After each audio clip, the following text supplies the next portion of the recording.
Hello, welcome in or welcome back to my channel. My name is Deb from DG Reads, and this is my furry sidekick, Kylie. And we are here today to kick off a new reading vlog for my procrastination project.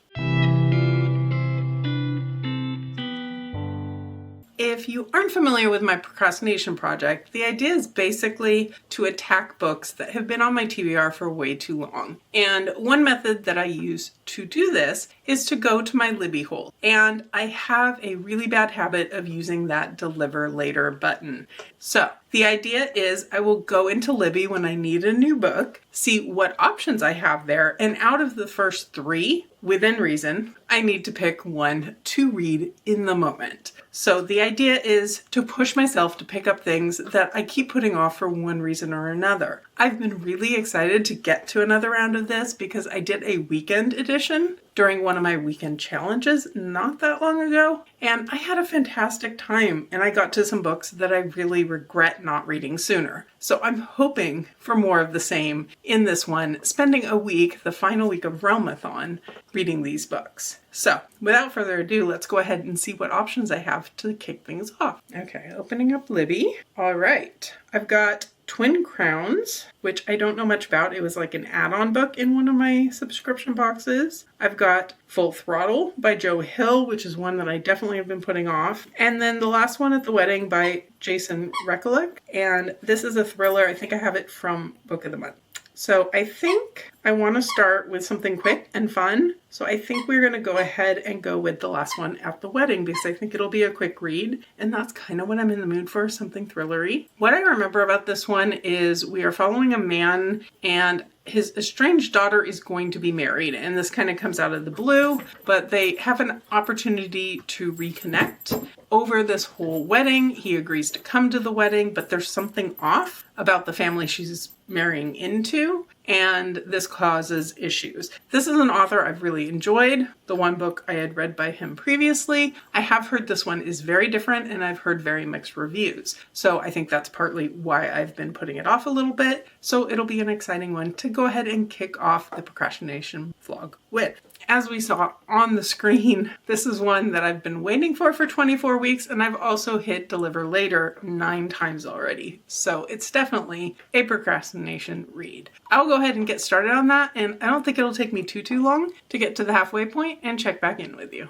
Happy Saturday, happy weekend. I am about to kick off some sprints on my channel for Realmathon, but I thought I'd give you a little bit of an update because I did quite a bit of crocheting and reading last night. So I'm currently 55% of the way into The Last One at the Wedding. If you hear Kylie, I just had to take her toys away because she's been in squeak mode now that I turned the camera on. She's been quiet all morning. But this one is going fairly slow and I'm not liking it, but our main character in here is a dad who is very concerned about his daughter, about this marriage she's getting into, about the family she's marrying into, and all of that is understandable. There are things going on in here. He learns about this family, and the synopsis doesn't tell you what he learns really, other than there are warning signs, and there definitely are. I would say he is a little bit overstepping his bounds. I mean, I get it. He's a father. He's concerned about his daughter. He's looking into things, but he's doing it in a little bit of an obnoxious way. We've also got a kid character in here, and it's his sister's foster child, and she's creating disruptions. And again, this is a foster child this sister just brought home and then brings to this wedding. And I'm not sure if it's feeling super necessary to the plot other than irritating our main character. So I'm not sure how I'm feeling about this right now. It's a really easy read. I flew through the first half last night. I had to actually put it on pause because I got to the halfway point too early and I hadn't even pulled the book off the shelf. So I am having a good time with it enough to keep going, and we will see how that goes. With doing some sprints this morning and hopefully going for a little while, I'm hoping to get a lot of good reading in. I'm hoping to finish off my blanket that I've been working on, which I will try to show you once it is hopefully done. And that is the plan I have for today. I don't actually have to leave the house at all, which is nice, and planning to spend some time with Kylie, let her get back to squeaking her toys, and I will check back in with you later. Kylie's in chaos mode today. She's been causing all sorts of noise and distractions on sprints and from reading, but that's okay. She's having fun and I'm amused. But anyway, I did still manage to finish up the last one at the wedding, and overall, it was okay. I wouldn't say I loved it. It just was kind of fine. It did keep me interested enough to keep going. It did have some twists and turns that I did not predict, so that's always a good thing. But it was just kind of slow burn throughout. It never really got super fast. There was a little bit of tension in one particular moment, but overall, I think this one's going to land around a 3-star for me. It unfortunately didn't quite hit the fast-paced thriller vibe that I was going for. I warmed up a little bit more to the main character, the father character, and I think as we know more about the family dynamics and the inclusion of this whole foster niece and his sister and the relationship dynamics with the daughter, we understand him a little bit more, and I did appreciate him more toward the end. He still did things that annoyed me, so I think that probably didn't help with my overall rating for this one, but it still isn't one that I feel like I should have DNF. I'm glad that I got the answers and the resolutions toward the end and all of that. So this one wasn't a huge win to start off, but it is our first book done, and it does mean we need to pick a new book. I have my Libby open, and it has changed since last I saw it. So let's see, we have Karen Slaughter, This Is Why We Lied, and I do really enjoy her books. This one, it looks like, is one of the Will Trent books, so that's an option. Dearest by Jacqueline Walters. I'm not sure this one's going to be for me. I think it's very much a motherhood type of book, and that's not necessarily something that calls to me, but also it would be good just to try it and see if it's not for me, and then potentially clear it off my shelf. And then I have a nonfiction, which is The Witch's Daughter by Orenda Fink, if I'm reading that right in the little small preview picture. I don't think I'm in a nonfiction mood, so I think that one's a no. I think I'm going to go for Dearest because I feel like that's one I'm going to keep putting off, and I need to see if it's one that I'm going to want to read or not and clear it out if it's not. And it's only an 8-hour audio, so it'll be a quick one to get through today. So let me see if I can find it. Okay, it actually was where I thought it was. That rarely happens. This is one I picked up from Book of the Month, and like I thought, it is very motherhood-centered. It says a new mom in need of help opens the door to her long-estranged mother, only to invite something much darker inside. We have a mom who is taking care of a brand new baby girl, dealing with the lack of sleep and all the like, and her husband's deployed, so she's doing all of this on her own, and she's starting to see weird things. Things seem to be moving. There seems to be a voice, and she's not, I'm assuming, sure if this is reality or her lack of sleep and so forth. And then her estranged mother shows up, and maybe there's more to the story of why they're estranged. Maybe there's something very dark going on. I don't know. I was very curious. I picked it up, and then I keep putting it off. So this one is from October, so it's not that long ago, but I know I've hit deliver later a few times on it. So let's check it out, and I'll give you an update later.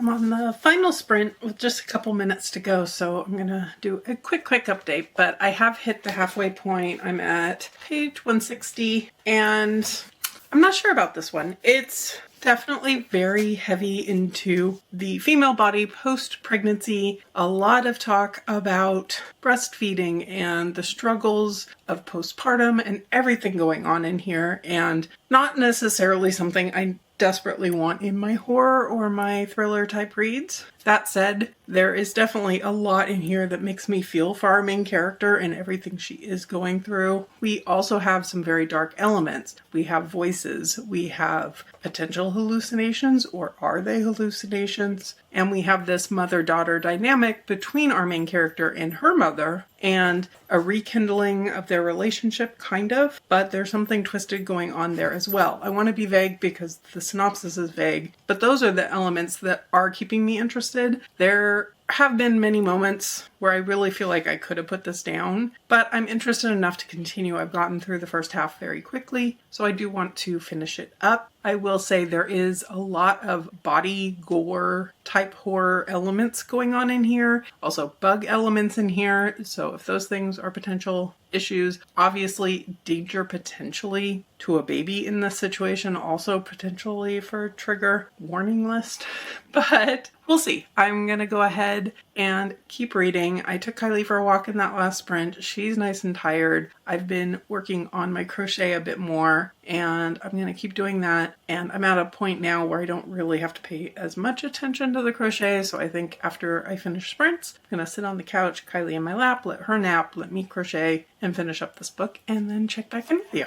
Hello from future me, realizing that I thought I had filmed this clip successfully and did not. Something went wrong in the filming process. I thought the battery had died and therefore the clip had saved to the card. It did not. So, interjecting back again with my final thoughts on Dearest by Jackie Walters. And I think in the end, this wasn't really a book for me. It did keep my attention enough to keep going with it. The dark elements had some twists that I absolutely did not predict, and I appreciated that a lot about this book. Definitely trigger warnings, as I had mentioned before. Also mental health, I left off the previous list. That comes up throughout this book as well. And there are definitely more that I feel like would be spoilery. So if there's any concerns, do look up more complete lists. There definitely were some moments of tension in here, which I liked. There were some surprises, like I mentioned, that I liked, but I didn't feel super connected into the whole theme of motherhood and pregnancy. There's just a lot of body horrors that are more like real life horrors, not so much fantastical horrors, if that makes any level of sense. And there's nothing wrong with that. Absolutely. And I think it'll work for some people more than others. And for me, I think I've just learned that pregnancy is not something that necessarily draws me into a horror. So anyway, this wound up being a 3-star book. I think there were some good elements to it. I'm glad that I picked it up and I didn't keep procrastinating it. So in the end, I'm hoping for bigger and better things as we keep going on in this vlog though. So passing it back to past me, who thought I had already filmed this, and we'll go from there.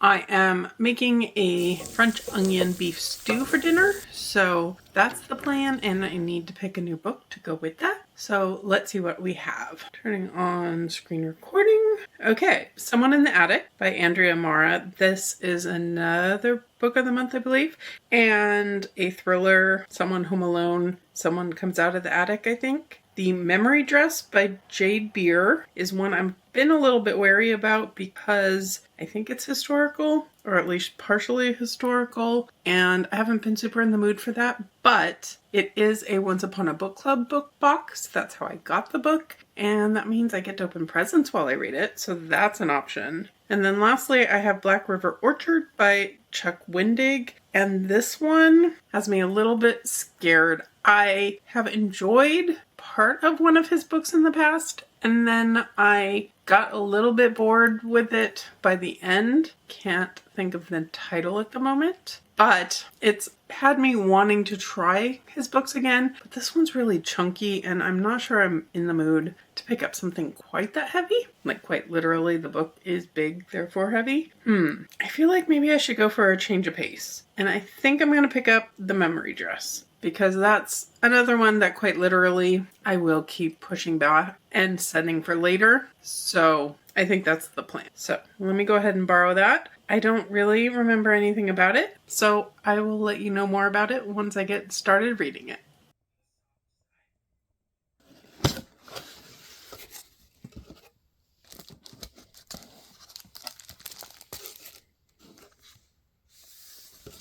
It's now Sunday morning, and I didn't do quite as much reading as I thought I would last night. I wound up watching a gaming stream and just hanging out with Kylie and going to bed early and watching some TV. So I think the plan for Sunday is to have pretty much a lazy morning. Just do some reading, have some coffee, work on my crochet. I did bring that over to show you guys. The blanket is all in one big piece now, and I am working on the border. So I've done the purple, orange, and I'm working on the yellow border to go all around. I kind of underestimated how long the border would take to go all the way around the blanket. So I've still got a green layer and then the pink layers. The last one, I'm a little worried about my supply because it does take quite a bit of yarn to get all the way around the blanket, but it's coming together and I'm liking it and I'm excited to see it all be finished. Hopefully today, hopefully this morning. I am audiobooking for the most part today, so I can keep going on this. And speaking of audiobooks, I have been making progress, more than I meant to actually, in the memory dress. And I'm actually liking it more than I expected to. It's far less historical than my brain had it from this cover. We have the primary story really is a contemporary story, and it's set in 2018 in the quote-unquote present day. And we're following Jane. She's a dog walker. She lives a very quiet life. She doesn't do much, but she runs into a neighbor in her building named Meredith, and Meredith is struggling. She can tell right away there's a smell in her apartment. There's a lack of cleanliness. Meredith is very confused, and Jane can't help but feel for her and try to help her out. Meredith is looking for her husband, William, and there's no one in the building who really knows Meredith or her story or what happened to her husband. Meredith is confused about her past. She obviously has some dementia, and Jane is kind of rallying people around her to try to work on helping her. And it's a really touching story. I'm really liking the character development and the way that we are getting bits and pieces of Meredith's backstory. And Meredith's story is happening in the late 1980s, and the fact that that's considered historical is still a little bit wild to my brain, but it is. So that's the historical nature in here. And Meredith is working for a fashion designer and making beautiful clothes for people like Princess Diana, and she develops a relationship with someone she meets through her job. And this is something that we're getting kind of developed over time to give us answers to Meredith's past that Meredith herself doesn't necessarily remember in the moment that Jane meets her. So I am finding this actually really an enjoyable, easy read. I wound up putting it on in bed for a little bit this morning and flying way past the halfway point where I meant to stop and give an update. So I'm close to around 2/3 of the way through the book. So I don't have too much longer to go in this one before I will need to pick a new book. But I will be back after I've been doing some more crochet. I'm going to go make coffee right now and then settle in for a while, and I'll be back once I have a final update. I've now finished up the memory dress, and I am very pleasantly surprised how much I did enjoy this one. I really enjoyed the found family aspects of this building and these people rallying around this woman who has lived a very remarkable life, but one that she is slowly forgetting due to dementia or Alzheimer's or something along those lines. And as someone who comes from a family where Alzheimer's has been an issue, and it is something that we dealt with my grandfather, I think this did speak to me quite a bit as well. We're following along this mystery of trying to figure out what happened to this woman's husband, who she thinks is coming home any day, and obviously he's not. And also her history of making these gorgeous dresses throughout time with her husband and with familiar people having worn them, and just this really interesting back history to her life. And I really did like the way this did resolve, the way it talked about having hopeful times, but also acknowledging that things in her life are different. They're not going to go back to normal. She's not going to get better. But that doesn't mean she can't have quality of life, and those types of discussions being had in here. And overall, really enjoyed this one. I'm giving it a solid 4-star, and I am glad that this project finally got me to go ahead and pick it up. So that does mean we need to pick a new book. All right, I saw some Libby notifications come through a little bit ago, so I am sure we have some new choices. So let me screen record. Threads That Bind is one that I have high hopes for. I don't know why I have not picked it up. I have had 30 suspensions on this one, which is a little ridiculous. I remember nothing about it, but I do own the first 2 special editions because I was confident that I think I was going to like this one. Silk is a nonfiction book. and one that I'm still not necessarily in a nonfiction mood, so I think I'm going to pass on that. And then Under the Oak Tree is a more recent one, and one that I was gifted by the publisher, and I put it on to get the audio to go with that. Again, I think that one's fantasy, but I don't remember a whole lot of details with it, but I've only suspended it 4 times. So I think this is the time I need to go back to Threads That Bind, because I've been putting this one off. I placed this hold in July of 2023, which is a little ridiculous. So let's go ahead and do that one, and I will figure out what this is about. And actually it works out well because I'm downstairs and that's where my special editions are, so give me a second. Okay, I do have the very pretty edition here with the sprayed edges as well. And from what I understand, this is a world where the descendants of the gods live among mortals. Our main character is descended from the Fates. She can see threads, she can see relationship connections through these threads, and she uses her ability as a way to be a private investigator, which I think that's why this one intrigued me so much. The idea of a mystery type of element in a fantasy is always something that I do tend to enjoy.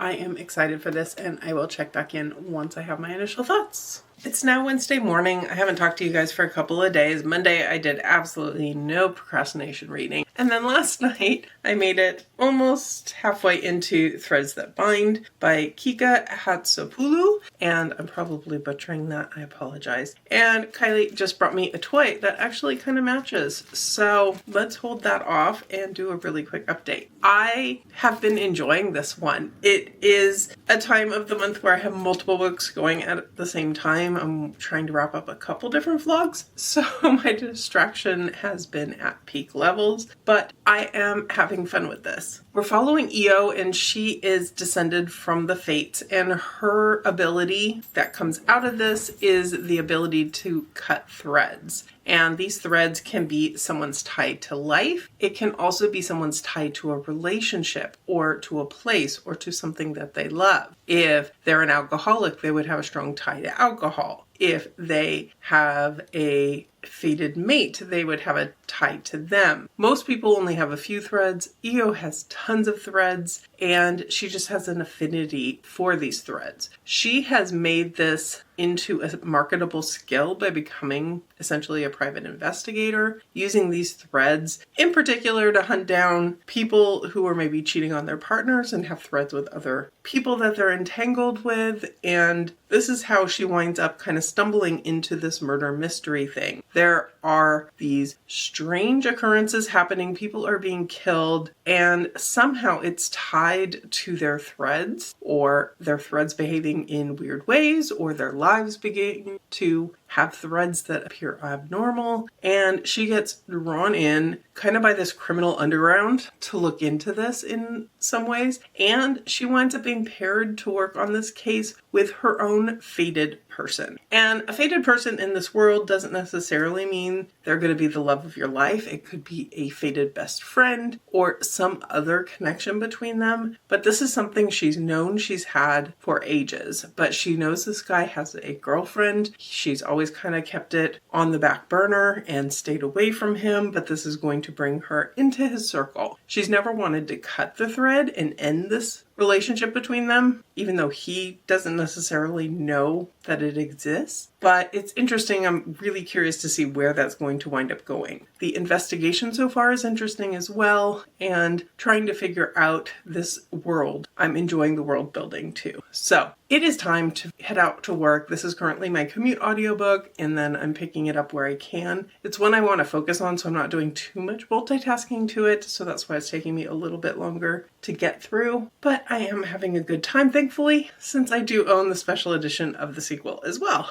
So I'll check back in once I have final thoughts for this one, and I'm hoping to get one more book in before the end of this vlog. We shall see how that goes, but I will check in with you later.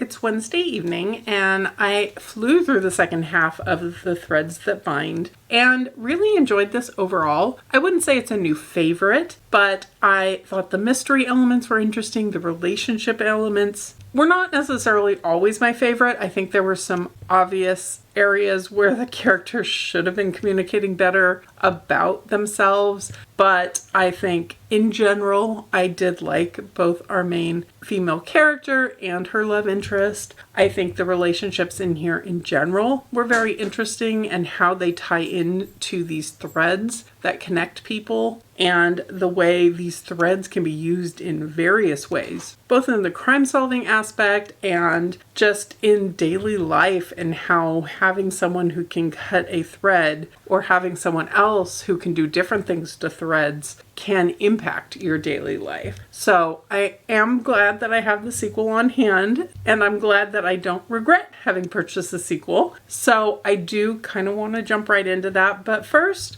we're going to figure out what my next book is. This one wound up being a solid 4-star read for me. I really wound up enjoying it, and will definitely be continuing on. All right, first off, we have Wild Blood by Lauren Blackwood. I feel like this is something that I've pushed deliver later in one of these episodes. Because this one has been on my hold shelf for 36 weeks and I've suspended it 33 times. And then we have The Fractured Dark. This is one that I'm not even sure if it's eligible, because I'm not sure if this is book 1. I feel like maybe it's not book 1. And that's something I need to figure out one of these days, so when I know which one is book 1, when it comes to the top of my list, I can definitely grab it. And then my third option is Legendborn, which is a reread for me. And I have no idea why I keep putting it off. I really shouldn't keep putting it off. Kylie just found her octopus. So she's telling me I need to hurry up and make a decision. And honestly, even though it's 19 hours, I think I need to go with Legendborn, because this is a series that I keep saying I love, even though I've only read book 1, and I keep saying I need to continue, and we now have book 3, and I still haven't reread book 1 or continued on to book 2, and I am a little bit worried that maybe I won't love it as much as I did in the first place. I'm sorry for the background noise, but I think I just need to bite the bullet and go ahead and read that one and make that my final book for this vlog, because I don't remember it that well. So I think Legendborn is what I'm going to do. I'm second guessing myself already, but that's the objective. And clearly I just need to get another one of these episodes into my TBR soon so that I can get to some of these other books as well. I will go ahead and start this one. I'll check in midway. I feel like even though this is a reread, it's been so long since last I read it, and it's first in a series that I can still kind of do midway thoughts and what I'm thinking about it on reread, and final thoughts for this one, of course. So I'm going to do that, and I'll check back in with you once I get going. Okay, just really quickly, I know I said I was going to read Legendborn, and I am. I'm not very far into it, but I had to share a new development, a little twist on our little procrastination project. In talking with some friends yesterday, I realized I'm only one square away from finishing the Our Fantasy bingo board, and this is, of course, the reading challenge that is put out on Reddit with a bingo board each year that runs from April 1st to March 31st. It is currently March 28th, so I am down to the wire and had kind of wiped out the idea of being able to accomplish this year. I had what I thought was like 4 different squares that were open, but when I went back and looked at them, I could fill them in with things I just happened to read, except for this one square. And this is the book that features an orc or a goblin or something else, I'm forgetting at the moment, and hard mode being that it needs to be a central character. And this was a hard one for me to fill, was something I was just going to organically read during the year. But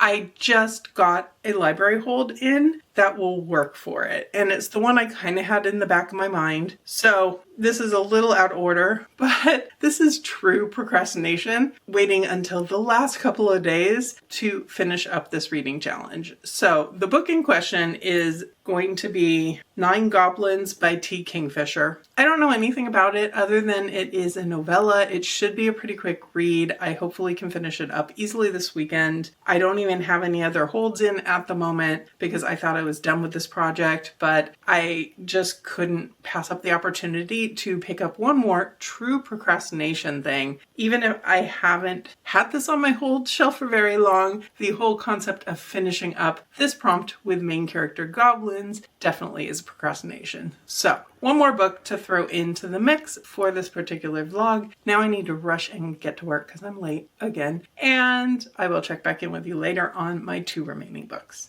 I'm here with Odd Ollie the octopus, who I was about to say was in really good shape until I realized he has a hole in his head that Kylie has put there. He's gonna hang out over here on the bookshelves because Kylie is in chaos mode, as usual, because I just got home. It's Friday night. She was laying very nicely in bed upstairs as I was sorting out some stuff, logging some book mail, and then I came to turn the camera on and she decided to play with her octopus. So we're going to do a quick update and then let her get back to the chaos, to the playing, and to the amusing me. I am now halfway into Legendborn. I have the lovely, lovely Fairy Loot copy here, and I'm having a good time with this one again. It took me longer to get into it this time, and I think that's a me thing. I started this when I was a bit distracted by multiple things and getting ready for work this morning, and probably should have focused on the beginning of this one because I didn't actually remember the start of this very well, and the setup before we start getting to the Arthurian legend and the secret society and all of that type of setup. The start of this, our main character Bree has lost her mother, and that kind of threw me a little bit for a loop because I'd forgotten that. And she's gone off to be part of this high school program at a university. So she's late teens, and her father's not entirely sure about having her here. They're both dealing with grief and loss, but this is what she wants to do. She winds up getting sucked into this secret society because she starts seeing things that she's not meant to be able to see. As someone who is firstborn, someone who is human, who is entirely not knowledgeable about the secret society and about the truths behind the legend of Arthur and the Knights of the Round Table and all of this. She should not know what's going on, but she starts to connect it to something that happened to her mother and her memories of going when her mother has just died, and there was something weird that happened, and we keep getting that kind of flashback from her, and she needs to investigate the secret society to figure out what exactly it is that's trying to come up in her memories. So, like I said, having a good time with this and looking forward to finishing it and looking forward to finally moving on to book 2 and book 3. And hopefully I can binge that fairly quickly. Did I get any of that onto my April TBR? No, I did not. But we'll see how that goes. Anyway, that's it for the moment. I will check back in with you later.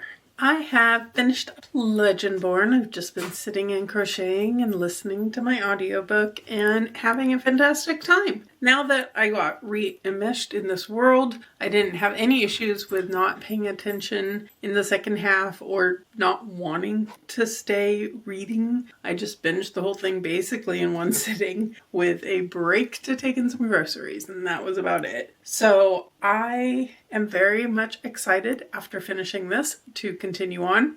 It needs to be soon. I need to hold myself accountable to be soon. So if I keep putting this off, feel free to yell at me. Continuing the series is a priority for sure. I think this one did a lot of interesting world building. You definitely get info dump, but it's done in a way that makes sense because our main character has no clue about anything about this world. So she's learning along with the reader. And you get kind of educational passages where she's being told everything she needs to know about this world, about Arthur, about all the legends and what's true. And I think it works in here. I think it keeps me interested. So all of that worked well for me, and this absolutely ends on some cliffhangery type moments that have me wondering why I've waited this long to continue. So I'm excited to go on with this, and for now I'm going to put it down because it is my last regular procrastination read. Now I just have my Goblin reading to finish up my procrastination of finishing the Our Fantasy bingo board, and then we will be wrapping things up for this vlog. But before I wrap up for this evening, I did want to show off something that I did not procrastinate, and that was my completed crochet along blanket. I have now finished it up. It's been through the wash, so it's nice and soft and cozy. It's definitely got some issues. It's definitely got some ends that just kind of keep poking through because it's such a loose kind of stitch with all the granny stitching, but that's okay because it's definitely a blanket that has a front side and a back side. So all the ends sticking out are pretty much on the back side, so I don't mind too much. But anyway, it's really hard to show on this camera. I will go ahead and add in a picture of it spread out a little bit just in case you're curious what it looks like in the end. But I'm very excited to be moving on to new things with crochet. I'm sure I will be sharing in the future as well. But anyway, before I forgot, I wanted to share this, and now I'm gonna cozy back up with Kylie and get back to reading. It's weekend, it's cozy, it's looking good for me to actually finish Our Fantasy because I'm officially halfway into 9 Goblins by T. Kingfisher, and this is just a fun, goofy type of read. We've got these goblins and something has happened to them and they've wound up behind enemy lines. They don't know how they got there. There's been this battle going on, but something weird has happened, and we have all these very quirky goblin characters. We've got unicorns, we've got all sorts of magical stuff going on, and it's a fun time. Speaking of goofy, Kylie has just found a new toy, so yeah. I am back with some final updates for you. First off, I finished up 9 Goblins, and it's kind of exactly what I expected from it. It was silly, it was goofy, it was a fun time. It's not a book I'm going to widely say you need to go out and pick up. This was an earlier T. Kingfisher novel, and you can tell a little bit, I would say, that it is among her earlier works. It doesn't quite grab me in as much as her more recent books have, but still it was a good time, and it got me an easy win for finishing off my Our Fantasy bingo board. So that's something that I can check off the procrastination list. Also, in the realm of procrastination, something I've been wanting to do and haven't gotten around to, I finally today went and got my nails done. And it's one of these things I've been looking at reviews and checking on different listings for nail shops in my area. And I found one that's walking distance from my house, and I am thrilled. So that made me very happy. And I have been trying to get used to having long nails. I haven't had acrylics since I was in high school. So that's been a few years. But anyway, so overall, we had a really good run of books. I had these 4, and I had The Memory Dress, which I can't for the life of me find at the moment. It is completely hidden. And of course, 9 Goblins to wrap things up in the end. Let me know in the comments below, have you read any of these? Are there any that I passed up in my options that I should have picked instead of what I picked, or that you'd recommend I definitely prioritize in the future? I've been thinking about maybe some way in the future when I hit some milestone in the series of doing a round where I can only take books that I've previously procrastinated during the Procrastination Project. We'll see. I haven't fully thought that through. But also let me know what's a book you've been wanting to get to that for some reason you just keep putting off, because I think most of us readers have those books sitting around. And if you've made it this far and you don't have anything to comment, leave me a sword emoji for Legendborn. If you could hit that like button below, I would surely appreciate it. And subscribe if you're interested in more of my Procrastination Project reads, more of my reading vlogs, and more of my bookish content in general. But for now, I'll leave you here and see you real soon in a new video.